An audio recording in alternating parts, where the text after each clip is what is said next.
Alhamdulillahirabbil alamin, alhamdulillahirabbil alamin. Hari ini kita masih bisa berjumpa di kelas belajar bersama yang mengupas Nahjul Balaghah.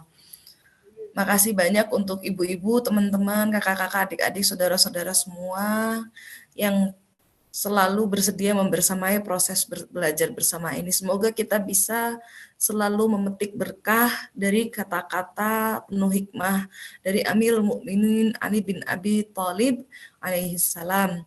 Makasih banyak. Alhamdulillah hari ini juga yang bertepatan dengan nisfu Sya'ban, 15 Sya'ban. Saya ucapkan selamat untuk semuanya. Hari ini kita sudah sampai pertemuan ke-41. Minggu lalu kita sudah bahas bagaimana tentang batas-batas antara yang berlebihan dan yang tidak berlebihan. Sudah kita bahas itu.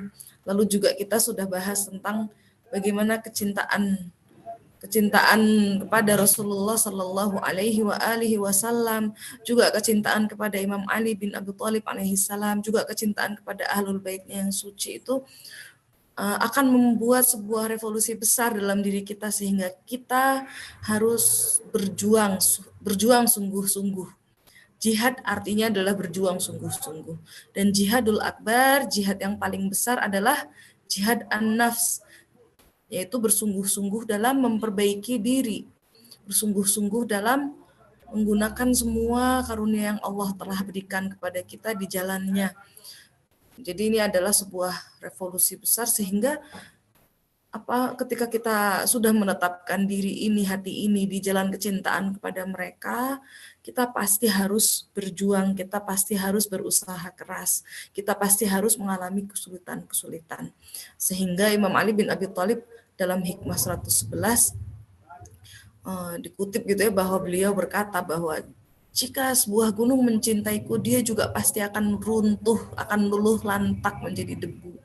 Karena saking sulitnya perjuangan untuk berjalan di jalan kecintaan itu.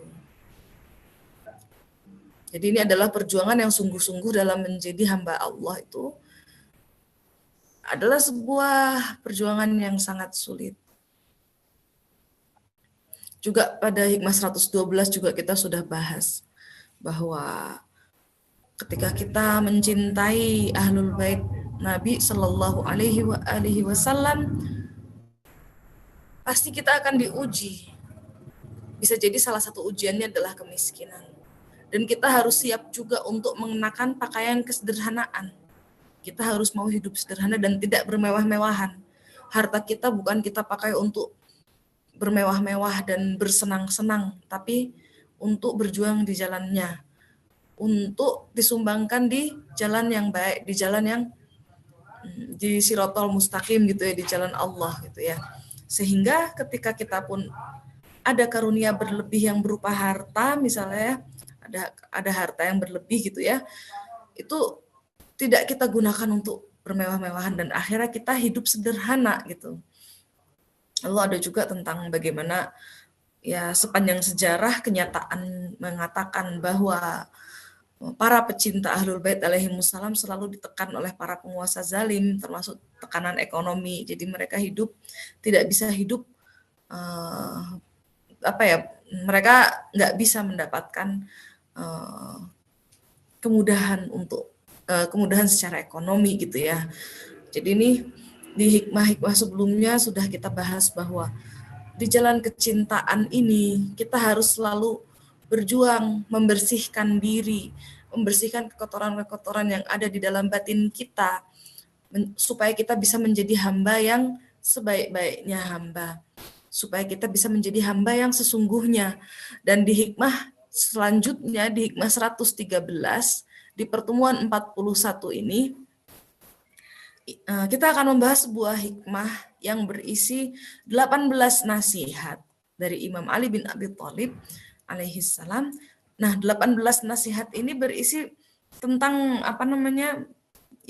nasihat-nasihat tentang bagaimana kita ini bisa menjadi hamba yang lebih baik gitu. Supaya kita lebih mengenal diri kita sendiri, supaya kita bisa menghindari sifat-sifat yang buruk yang membahayakan diri kita, dan supaya kita bisa mengenali apa yang baik untuk diri kita sendiri sehingga kita mengejarnya. Gitu. Terutama dalam sifat-sifat dan karakter-karakter manusia, hubungannya dalam hal itu gitu ya. Jadi ini adalah sebuah hikmah yang sangat amat bermanfaat untuk kita dan layak kita jadikan sebagai pelajaran yang kita ulang-ulang setiap hari dan kita ingat-ingat gitu ya. Jadi kalau bisa setelah kita belajar tentang hikmah 113 ini, kalau bisa kita tetap mengulanginya, gitu, tetap mengulanginya setiap hari dan mendawamkannya, membiasakannya dalam kehidupan sehari-hari. Kita baca dulu bersama-sama ya hikmah 113. Wa qala alaihi salam, dan dia alaihi salam berkata, la mala awadu minal aql. La mala, tidak ada mala, kekayaan, harta, awadu yang lebih menguntungkan, minal aql, daripada akal. Wala wahdata au hasyu minal ujbi. Wala wahdata, wala dan tidak ada wahdata, kesepian, kesendirian, au hasyu yang lebih menakutkan, minal ujbi daripada ujub atau memuji diri sendiri. Dalam bahasa Indonesia artinya juga ujub, jadi saya tulis ujub aja ya. Dan yang ketiga, wala aqla katadbir, dan tidak ada pikiran yang sebaik kebijaksanaan. Nanti kita bahas satu persatu ini artinya apa secara khusus ya. Wala karma kattaqwa, dan tidak ada kemuliaan yang seperti takwa kepada Allah. Wala qarina kahusnil khuluqi, dan tidak ada sahabat dekat seperti husnil khuluqi, seperti akhlak yang baik, perangai yang baik. Wala miratha kal adabi, dan tidak ada warisan yang seperti adab. Bisa kesopanan, bisa adab. Ini kahusnil khuluqi artinya perangai yang baik. Adab itu seperti adab atau kesopanan. Sebenarnya ini nggak mesti kesopanan ya, tapi berbagai macam adab yang ada di dalam masyarakat. Wala qaidah kat taufiq, dan tidak ada kaidah seperti taufik.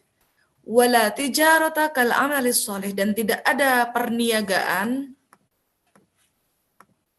yang seperti amal soleh. Wala ribaha kat thawab, dan tidak ada keuntungan seperti ganjaran ilahi, seperti pahala. Wala wara'a kal wuqufi inda syubhah, dan tidak ada mawas diri yang seperti diam pada saat ragu. Wala zuhdi kazuhdi fil haram, dan tidak ada zuhud seperti zuhudnya dalam hal-hal yang haram. Wala ilma kat tafakkur, dan tidak ada ilmu seperti tafakkur. Wala ibadata ka ada il faraid, dan tidak ada ibadah seperti pelaksanaan kewajiban.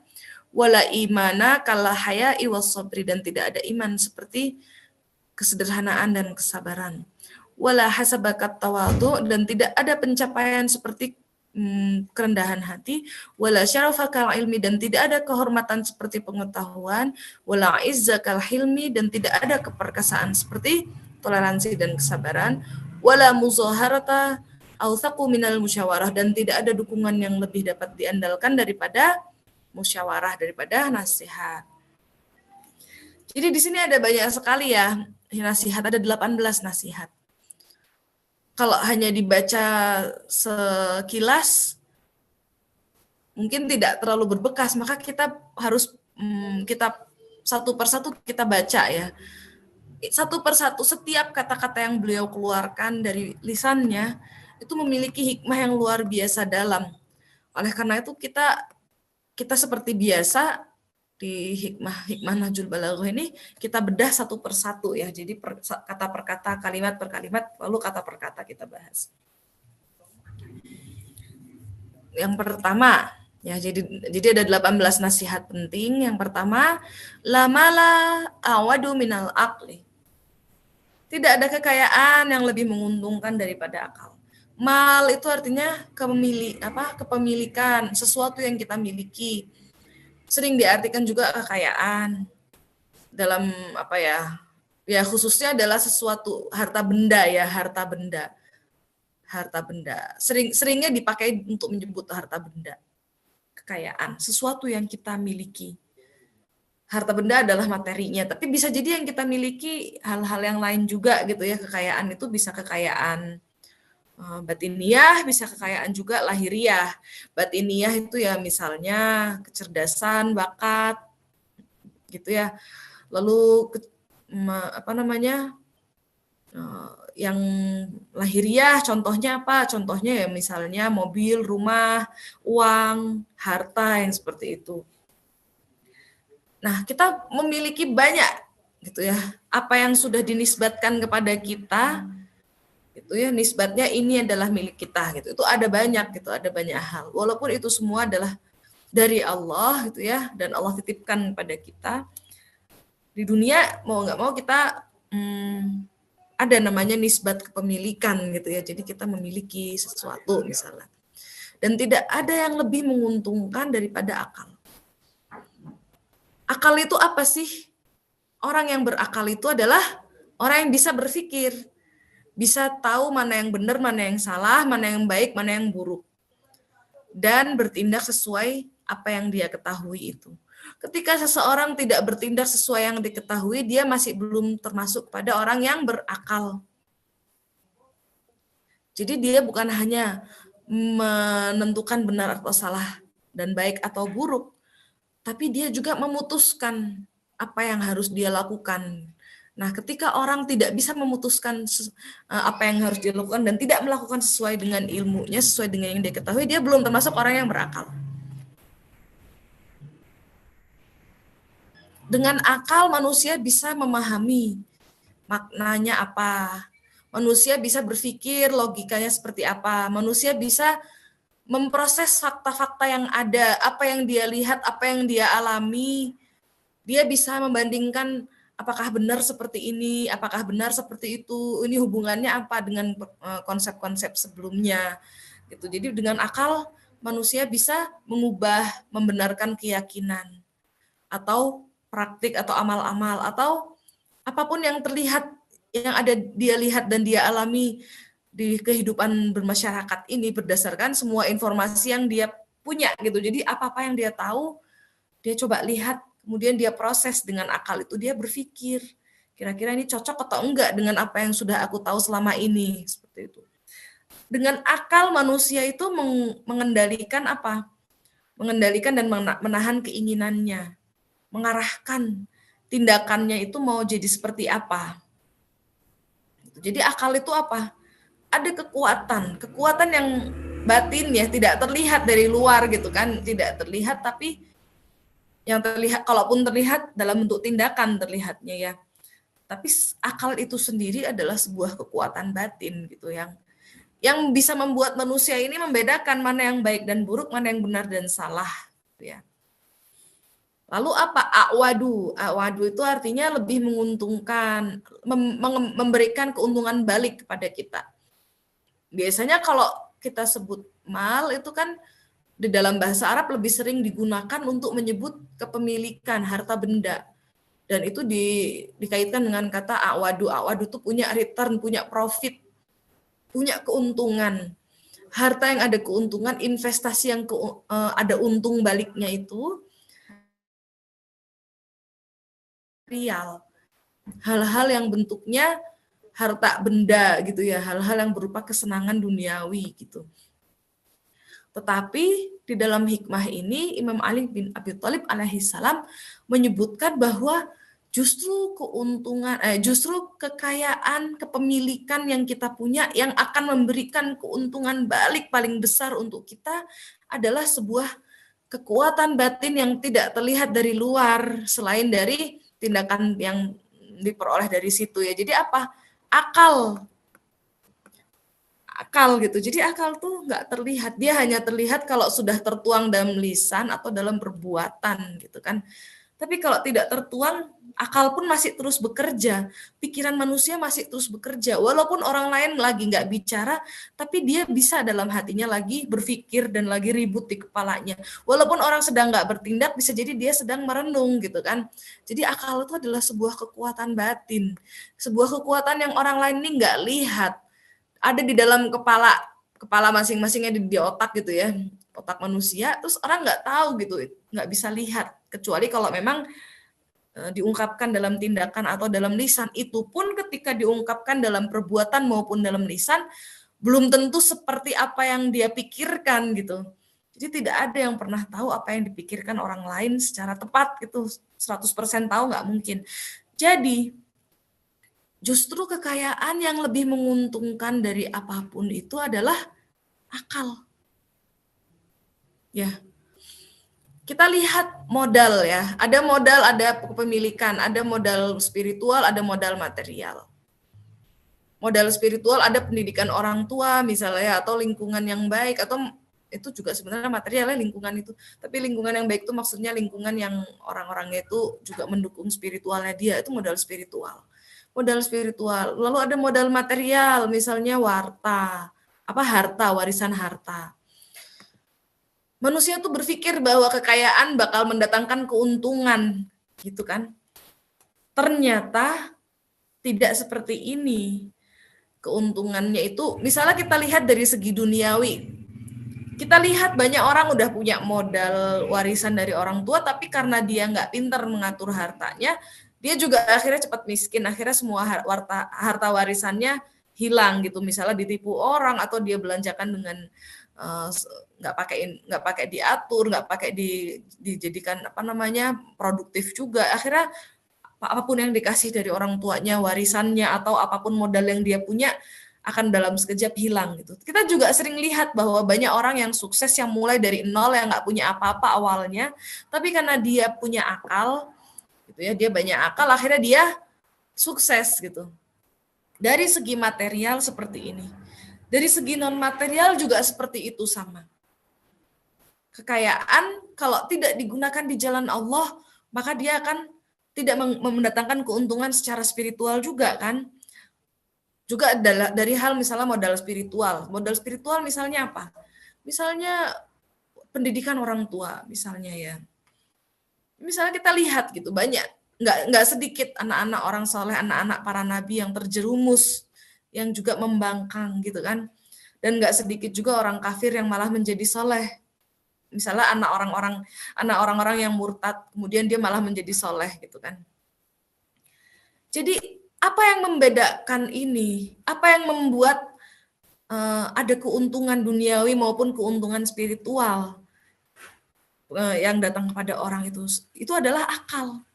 Jadi modal yang paling berharga yang mengantarkan manusia ke kesempurnaannya adalah akalnya. Dan akal itu bisa dilatih.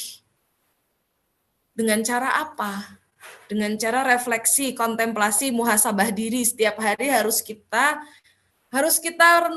merenung gitu ya. Ada tafakur di situ, ada tadabbur, tafakur, semua itu adalah cara-cara kita untuk melatih akal kita.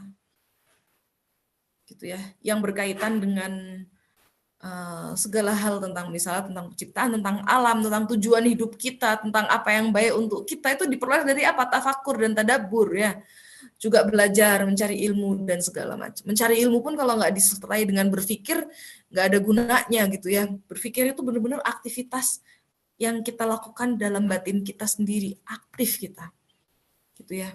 Belajar itu nggak mesti tafakur loh. Jangan salah, kita bisa jadi duduk di kelas, bisa jadi kita mendengarkan orang lain, tapi kita nggak berpikir. Bisa jadi seperti itu, bisa jadi kita menghafal pelajaran, tapi kita nggak berpikir dan nggak menerapkannya dalam kehidupan sehari-hari. Maka dari itu, definisi orang berakal adalah orang yang berpikir, menentukan benar salah baik buruk, dan bertindak sesuai ilmu yang dimilikinya. Jadi ada usaha untuk berpikir bagaimana caranya untuk berpraktek gitu, bagaimana cara untuk beramal, bagaimana cara untuk bertindak sesuai dengan ilmu yang dia punyai. Jadi bukan hanya sekedar menghafalkan, bukan hanya sekedar mendengarkan, bukan hanya sekedar memasukkan informasi ke kepala, tapi memproses semua informasi itu dan membandingkan dengan kenyataan yang kita alami, lalu mempraktekannya dalam dunia nyata. Seperti itu orang yang berakal itu. Ya, jadi kita harus latih akal kita supaya kita tidak kehilangan harta kita yang paling berharga, karena hanya akal lah yang bisa mengalahkan semua hal gitu ya, untuk mendatangkan segala keuntungan duniawi maupun ukhrawi. Jadi mau dia dalam segi harta maupun duniawi, hal-hal yang duniawi maupun harta, hal-hal yang sangat spiritual gitu ya, akal itu yang paling bisa kita, akal yang harus kita latih terus gitu ya, yang kita latih untuk jangan sampai untuk berhenti menggunakan akal kita. Kita lihat juga dalam Al-Qur'an, ya a'udzubillahi minasyaitonirrajim. Ya ayyuhalladzina amanu hal adullukum ala tijaratin tunjikum min adzabin alim. Wahai orang-orang yang beriman, maukah aku tunjukkan suatu perdagangan yang dapat menyelamatkan kamu dari azab yang pedih? Gitu. Jadi ketika manusia itu berpikir apa yang paling menguntungkan untuk kita, itu berarti kan ada perdagangan di situ. Apa yang paling menguntungkan yang dapat menyelamatkan kita? Dijawab, yu'minuna billahi wa rasulihi wa tujahiduna fi sabilillahi bi amwalikum wa anfusikum dzalikum khairul lakum in kuntum ta'lamun. Kamu beriman pada Allah dan Rasulnya dan berjihad, berusaha dengan sungguh-sungguh sulitnya. Jihad itu kan usaha yang susah payah ya. Di jalan Allah dengan harta dan jiwamu dan dirimu. Dengan dirimu itulah yang lebih baik bagi kamu jika kamu mengetahui. Dan selanjutnya dan seterusnya ya ini. Lalu yang kedua apa? Dalam dari nasihat ini yang kedua adalah wala wahdata aw hasyu minal ujbi, dan tidak ada kesepian yang lebih menakutkan daripada ujub. Wahdah itu artinya kesendirian, sendiri gitu ya. Sendiri, wadah kan satu artinya sendiri. Tidak ada kesepian, kesendirian. Aw hasyu, wahsyah itu ada perasaan ketakutan, perasaan terasing gitu ya. Perasaan liar, tidak terkontrol apa gitu ya, jadi ketakutan, kebuasan gitu. Jadi tidak ada kesepian yang lebih menakutkan daripada ujub. Ujub itu rasa bangga dan memuji diri sendiri. Menurut beberapa sumber gitu ya, salah satunya dari salah satu situs yang di situ, ujub adalah apa? Menganggap besar suatu nikmat atau karunia. Dan dengan itu dia jadi melupakan hubungan antara nikmat dan pemberi nikmat. Contohnya apa? Contohnya kita bangga ketika kita sudah berbuat baik. Itu contoh yang paling sering orang alami adalah ketika kita berbuat baik, kita bangga terhadap diri sendiri. Oh, alhamdulillah ternyata saya sudah lebih baik ya dari kemarin misalnya gitu. Oh, alhamdulillah ternyata saya nggak jelek-jelek amat, ternyata saya udah beriman ya, ternyata saya nggak dosa banget, nggak kayak kemarin gitu, misalnya kita merasa seperti itu. Oh gitu ya, gitu, seneng gitu, terus kan seneng memuji diri sendiri. Terus dia bilang merasa bahwa perbuatan baik ini karena kita sudah bersusah payah. Oh, saya sudah bersusah payah, jadi saya bisa melakukan sampai sini. Jadi kadang-kadang ada yang juga menutupinya dengan kata-kata indah, misalnya bilang gini, terima kasih wahai diri, engkau telah bersusah payah, misalnya ngomong kayak gitu. Itu juga bisa jadi ada ujubnya di situ, harus hati-hati banget. Karena ketika kita berbuat baik, ketika kita sudah sampai pada suatu titik atau sudah mencapai sesuatu, kita merasa mencapai sesuatu ya, kita nggak boleh lupa. Kita nggak boleh lupa bahwa itu adalah karena Allah yang memberi hidayah kepada kita, karena Allah yang memberi kesempatannya kepada kita, karena Allah yang menunjukinya kepada kita, karena Allah yang memberikan semua fasilitasnya supaya kita bisa melakukan itu. Dan kita harus tahu bahwa Allah sudah memberikan berbagai karunia yang lain yang belum kita gunakan sebaik-baiknya. Kita lupa bahwa kita sudah mencapai sesuatu itu, sebenarnya jalan kita masih jauh, pertama itu. Kita juga lupa bahwa hanya satu pencapaian itu, padahal dosa kita masih banyak. Bisa jadi belum diampuni. Kita juga lupa bahwa itu semua adalah karena Allah. Jadi tidak ada yang lebih layak kita ucapkan ketika kita telah berbuat baik selain alhamdulillahirabbil alamin. Selain memuji Allah, jangan sampai kita memuji diri sendiri, jangan sampai kita berpuas diri dan senang hati. Itu ya. Ujub itu nggak ada hubungannya sama orang lain. Ujub itu tanpa kita mikir orang lain, kita ngelihat diri sendiri terus kita seneng, itu juga ujub. Kalau sombong bisa jadi kita membandingkan diri kita sama orang lain ya. Kita merasa lebih baik daripada orang lain gitu. Tapi kalau ujub, kita nggak perlu lihat orang lain, ujub itu bisa ada. Ujub itu hal yang sangat amat berbahaya. Nah, dalam hikmah ini, ketika orang itu mempunyai sifat ujub, gitu ya, punya sifat bangga diri, punya sifat senang sama diri sendiri, walaupun setitik ya, walaupun setitik. Entah itu diri sendiri, entah itu sama perbuatannya. Misalnya kita bisa jadi kita nggak bangga sama diri sendiri, tapi kita bangga sama perbuatan kita. Kita bilang, oh iya, alhamdulillah kita sudah berbuat baik. Tapi kita bilang bahwa, oh iya, kita sudah bersusah payah. Terima kasih diri ini bahwa kamu sudah bersusah payah. Misalnya kita ngomong kayak gitu misalnya, itu bisa jadi ada bibit-bibit ujub di situ. Bisa jadi sudah ada ujub di situ. Padahal semua itu yang perlu kita lakukan adalah menyerahkannya kembali kepada Allah.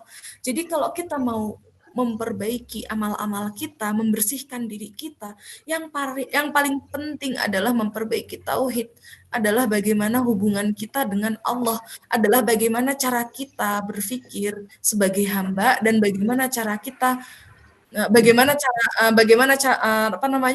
kita berpikir tentang Tuhan gitu ya, bagaimana hubungan kita antara Tuhan itu kita perbaiki. Itulah yang paling penting untuk memperbaiki amal-amal kita, untuk memperbaiki keikhlasan niat kita. Ketika kita bangga diri, ketika kita bangga atas perbuatan kita, itu berarti kita lupa.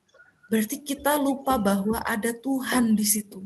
Berarti kita masih punya cacat dalam memahami Tuhan itu seperti apa. Berarti ada bagian-bagian dari hubungan kita dengan Tuhan kita yang salah di situ itu. Ketika kita ujub, berarti kita ini egois dan mementingkan diri sendiri. Berarti kita terlalu banyak melihat diri sendiri dan membanggakan diri kita sendiri. Gitu ya. Ketika kita ujub, berarti kita itu bodoh gitu. Kita banyak hal yang kita lupakan, banyak hal yang kita tidak lihat. Itu namanya ujub. Banyak kita lupa bahwa semua kebaikan, apapun amal baik yang kita lakukan itu bukan karena kita bisa melakukan itu, tapi karena Tuhan telah memberikan segala karunia itu, Tuhan telah memberikan kesempatan, Tuhan telah memberikan petunjuk, Tuhan telah menggerakkan hati kita. Dan kita hanya perlu mengucapkan alhamdulillahirabbil alamin, segala puji bagi Allah. Puji bukan untuk diri kita, tapi puji adalah untuk Allah. Gitu ya. Jadi ketika seseorang itu egois, ketika orang itu mementingkan diri sendiri, terlalu banyak melihat diri sendiri, akhirnya manusia yang lain sekitarnya akan jauh dari dia, menjauhi dia akan membenci orang seperti itu.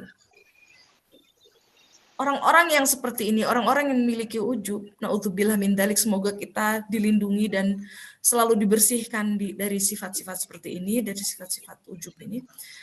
Orang yang seperti itu tidak akan ada orang yang mendekatinya dengan ikhlas gitu, dengan yang sebenar-benarnya teman gitu ya, nggak ada. Kalaupun mendekati mungkin dengan tujuan lain atau misalnya urusan lain.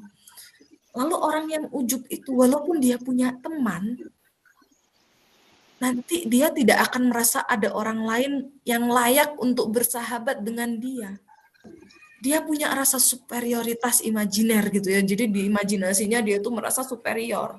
Dia merasa baik. Dia akan memisahkan diri dia sendiri dari orang-orang. Dan mereka akan mendapatkan diri mereka sangat kesepian. Misalnya dia berpikir seperti ini. Saya punya pikiran seperti ini. Saya punya pemikiran A, B, C, D, banyak pemikirannya dia. Saya punya pemikiran seperti ini dan saya merasa bahwa ini benar dan saya merasa bahwa saya sudah mencapai pemikiran ini dan orang lain nggak bisa mencapai pemikiran seperti saya. Lalu apa? Dia akan merasa betapa saya ini kesepian karena nggak ada yang sepemikiran sama saya, nggak ada yang setujuan sama saya, nggak ada yang kualitas amalnya seperti saya, misalnya seperti itu. Di berbagai hal dia akan merasa kesepian. Jadi mereka yang merasa pemikiran mereka adalah yang paling benar, mereka yang merasa amal mereka sudah cukup baik atau sudah sangat baik, atau mereka yang merasa diri mereka adalah orang soleh, mereka berpikir bahwa mereka hanya pantas berteman dengan orang soleh lagi. Mereka berpikir bahwa mereka hanya pantas berteman dengan orang yang sepemikiran. Kalaupun mereka tidak punya teman, ya akhirnya kesepian juga kan. Ujung-ujungnya apa? Ujung-ujungnya sungguh benar apa yang dikatakan Amirul Mukminin, la wahdata awhasyu minal ujub. Tidak ada kesepian yang lebih menakutkan daripada ujub. Dan ini sangat mengerikan ya. Ujub ini masalahnya bukan hanya berkaitan dengan kebanggaan terhadap diri sendiri atau apa, atau misalnya takabur ya. Takabur kan mirip-mirip ya sama ujub. Bedanya kalau takabur dia membandingkan diri sama orang lain, dia melihat ada yang lebih apa, ada bandingannya. Kalau ujub itu tidak ada dalam hati semua orang. Ini juga berkaitan dengan ada pertanyaan dari teman kita gitu tentang ujub. Karena ini pas dengan bahasan, kita coba bahas agak lebih lanjut ya soal ujub. Jadi ujub itu apa? Tanda kebodohan manusia. Jadi manusia pasti ada hal-hal yang dia luput gitu, dia nggak tahu atau dia lupa atau dia gimana. Pokoknya ada tanda kebodohan gitu ketika memiliki ujub. Bagaimana cara kita supaya kita terlepas dari sifat ujub? Kita harus keluar dari kebodohan kita. Kita harus memperbaiki keyakinan kita karena kita harus memperbaiki tauhid kita gitu. Pada akhirnya semua sifat-sifat buruk itu obatnya adalah tauhid. Obatnya adalah bagaimana kita mengenal diri kita dan mengenal Tuhan kita. Obat terbaik dari semua penyakit hati gitu ya. Itu adalah pengenalan kita, makrifat kita terhadap Tuhan dan terhadap diri kita ini. Ketika kita mengenal diri, maka kita mengenal Tuhan. Nah, hubungan kita dengan Tuhan. Kita memperbaiki bagaimana cara kita berkomunikasi, bagaimana cara kita berdialog, bagaimana cara kita berpikir tentang Tuhan. Dengan cara itu kita bisa terhindar dari berbagai sifat-sifat buruk, berbagai penyakit hati. Nah, tentang ujub. Ada tiga tingkatan dari ujub. 3 tingkatan ya. Jadi ujub itu tidak bisa lepas dari siapapun. Tingkat yang paling rendah apa ujub itu? Ketika orang melihat perbuatan buruknya sebagai perbuatan baik dan bangga akan hal itu. Misalnya dia berbuat buruk, kemudian dia punya justifikasi gitu ya, oh nggak apa-apa saya ghibah, misalnya tentang ghibah ya, dia menghibah seseorang.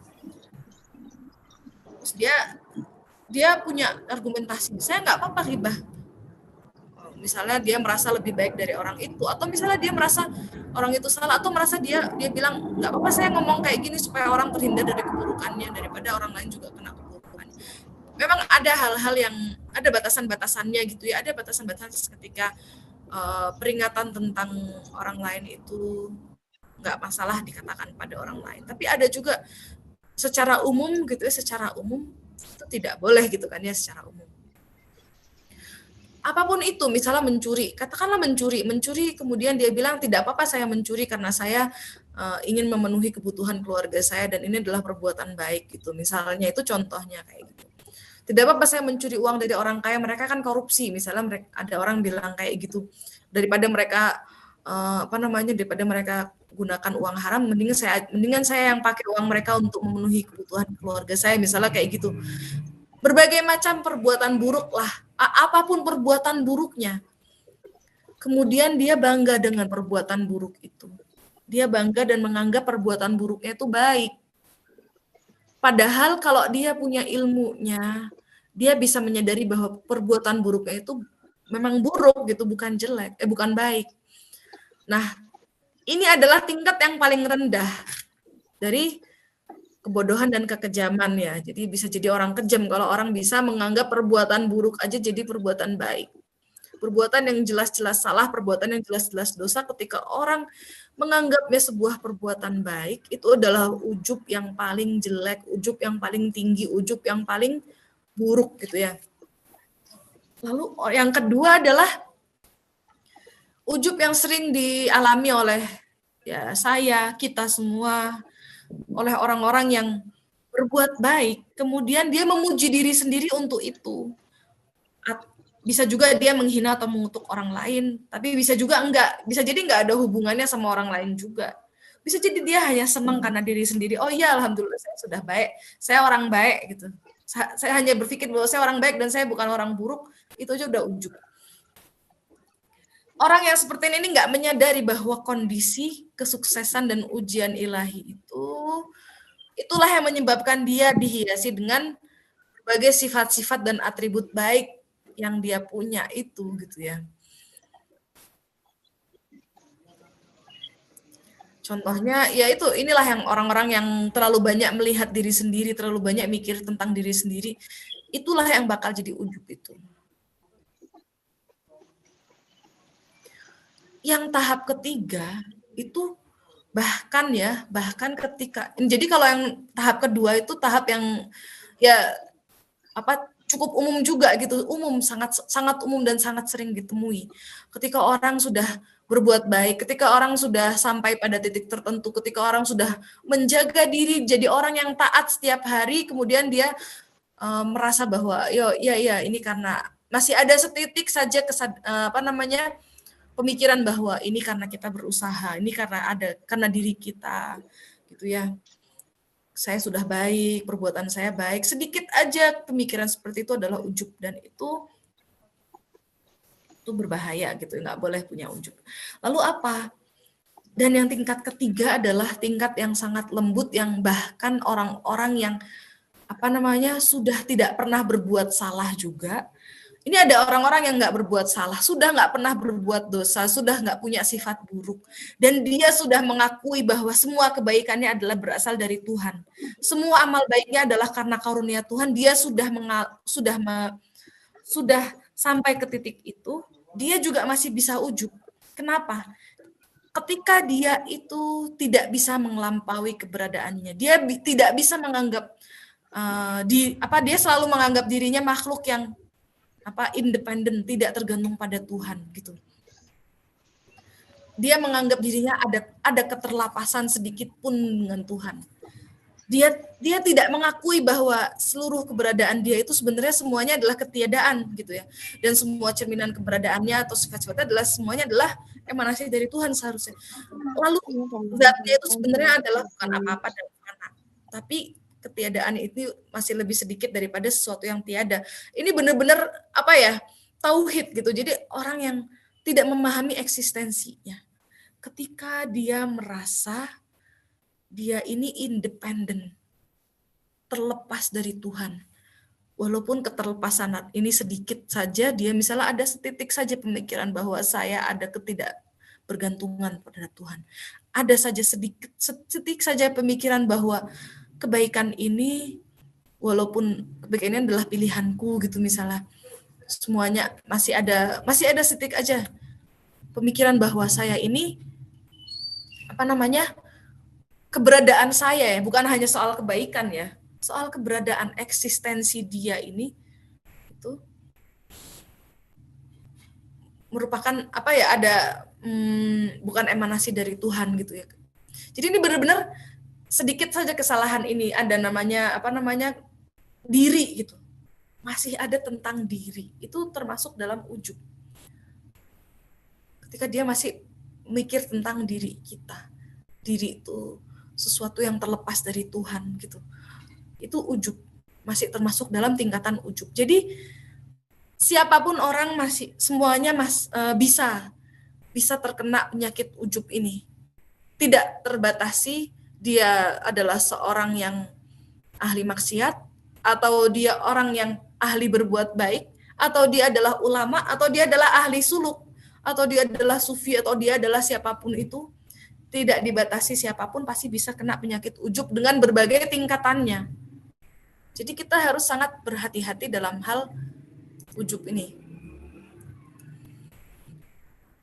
Ketika orang itu sadar tentang kebesaran Allah dan ciptaan Allah dan ketidakberartiannya sendiri-sendiri itu, jadi manusia itu ketika menganggap bahwa diri ini berarti, wujud ini berarti gitu ya, diri kita ini. Tidak menganggap diri kita ini suatu yang fana dan bukan apa-apa gitu ya. Itu dia nggak akan pernah bisa lepas dari sifat ujub ini. Tapi kalau dia bisa memahami, bisa menyadari bahwa dia ini bukan apa-apa di mata Tuhan. Kita ini hakir, kita ini fakir gitu ya. Dan Tuhanlah yang maha besar, Tuhanlah yang maha kaya, Tuhanlah tempat bergantung, bahkan Tuhanlah tempat bergantung, bahkan kita ini eksistensi kita bergantung pada Tuhan, itu sangat bergantung. Bahkan kita berpikir bahwa kita ini nggak ada sebenarnya gitu ya, nggak berarti sama sekali keberadaan kita. Itu barulah kita bisa lepas dari sifat itu. Dia nggak akan pernah menemukan alasan dan motivasi lagi untuk mementingkan diri sendiri gitu. Diri sendiri ini nggak penting. Jadi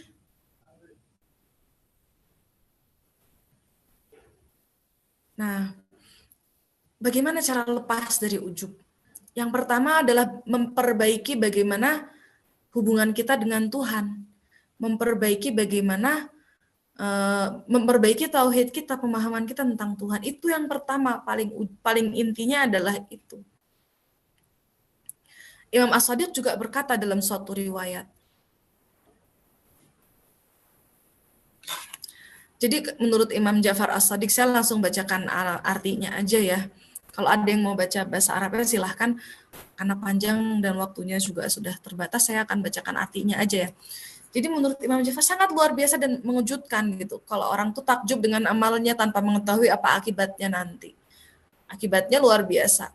Orang yang takjub dengan dirinya sendiri dan perbuatannya itu telah menyimpang dari jalan yang benar dan mengklaim sesuatu yang bukan miliknya. Mengklaim sesuatu yang bukan miliknya. Kebaikan bukan milik kita, semua kebaikan adalah milik Allah. Ketika kita merasa takjub dengan amalnya kita sendiri dan diri kita sendiri, itu berarti kita mengklaim sesuatu yang bukan milik kita. Kalau kita takjub bahwa diri kita ini ada, kita merasa diri kita ini penting, bahwa kita ini ada, berarti kita mengklaim sesuatu yang bukan milik kita. Kita harus bilang bahwa innalillahi wa inna ilaihi raji'un. Kita ini milik Allah dan kita akan kembali pada Allah. Lalu siapapun yang mengklaim sesuatu yang bukan miliknya adalah pembohong dan pengkhianat. Meskipun kebohongan ini disembunyikan atau dibiarkan lama. Kadang-kadang ujub itu orang nggak sadar bahwa dia memiliki sifat ujub. Tersembunyi dan sudah dibiarkan lama dan dia nggak nyadar-nyadar kayak gitu. Bahkan mungkin sering seperti itu.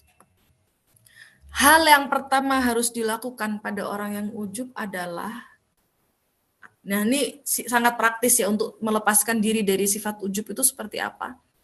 Apa yang membuatnya ujub harus diambil darinya. Sehingga dia tahu bahwa dia tidak berdaya dan rendah. Maksudnya seperti apa? Diambil itu bukan berarti direbut, bukan berarti seperti itu. Berarti kita harus kontemplasi, kita harus berefleksi, kita harus mikir, kita harus merenung. Apa yang membuat kita ini merasa senang, merasa bangga, apa yang membuat kita ini merasa penting gitu, merasa lebih. Apa yang membuat kita seperti itu? Kita harus merenung. Kita harus mengkontradisikan gitu. Kita harus membalas dengan argumen. Kita harus berpikir intinya. Kita harus berpikir, kita harus merenung. Kita harus tahu bahwa kita ini nggak berdaya dan rendah. Kita ini fakir, kita ini hakir. Kita ini makhluk yang fakir gitu. Kita ini nggak berdaya apa-apa di hadapan Allah. Kita harus bersaksi gitu, bahwa bersaksi tentang